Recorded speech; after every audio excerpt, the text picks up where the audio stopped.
My name is Optimus Prime. Hey, this is Larry Hankins, and this is day 2 of Larry Hankins Movie Review Week. Alright, what do we got here in the bag?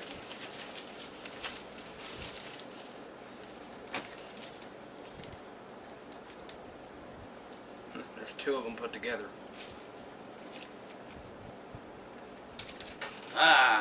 Transformers Dark of the Moon. Let's roll out and watch this. Alright, here we go.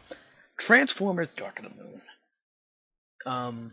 This is probably one of my favorite movies of all time. It is in a tie between tomorrow's movie you will see tomorrow. I just don't know why. I really like this movie.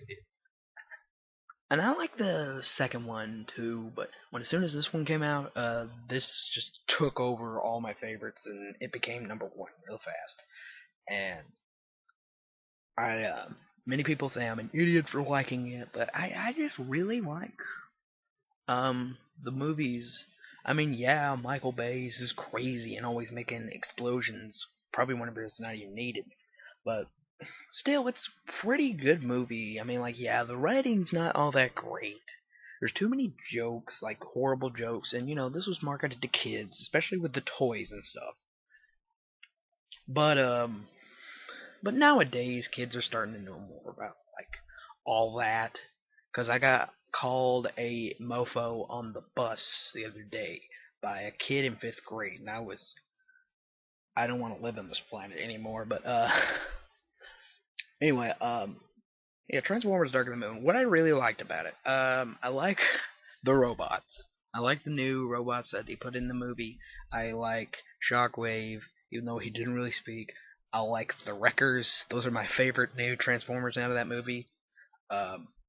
Q/Wheeljack.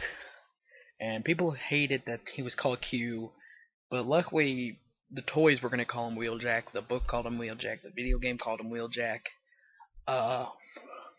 So I call him Wheeljack, and I also call him Q, but this is what I usually do. I call him Q, because he's not really a Wheeljack. I mean, yeah, he is, but no. Same with Dino and Mirage. Dino is, it just made me mad how they got, they said to Hasbro they couldn't make any toys about him, because, he's owned by Mattel, and Mattel can't give them the properties to make a Transformer, and Hasbro's too dumb to make up Transformers for a red sports car. They tried with the Cyberverse and it failed. Anyway, I'm going off on the Transformer toys. There was a lot of characters I liked in this movie. I like the action scenes, and there's not just enough. There's a fair amount of robot fights. There's also a human fighting scene. Interesting, isn't it? Yes. But there's that.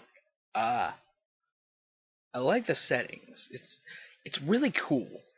Like, for one, okay, I'm gonna say this. Spoiler alert! I forgot about saying that already. But at the beginning, like, they have Megatron, Soundwave, and a few of them at Africa. I kind of knew that it was going to happen because I, like, a long time back, read on Wikipedia Megatron was recovering in Africa, and then that thing got deleted. So I kind of guessed, it's someone was stupid on Wikipedia, but I actually got it right, and they actually got it right. I'd like to know how. I mean, I don't really think the book was out at the time for that. What I dislike about it, like I said, too many stupid perverted jokes. I mean, like, I like the jokes. I kind of laughed at all of them. There was things that were just not really all that answered in the movie. I mean, like, there's just a few things, really. And I'm not gonna go into detail. It's just, they're small, but it doesn't relate with the rest of the movies. But, yeah. Would I see this movie? Hell yeah. I mean, if you were an old Transformers fan, probably not. But if you are a guy who likes the movies like I am, and who came into the Transformers just because of the movies, yeah, you'll love this movie. What I think about Transformers 4? We better get those canceled toys. I mean, yeah, I bought Leadfoot, but I want canceled. Okay, stay tuned tomorrow to see what my other favorite movie is. Bye.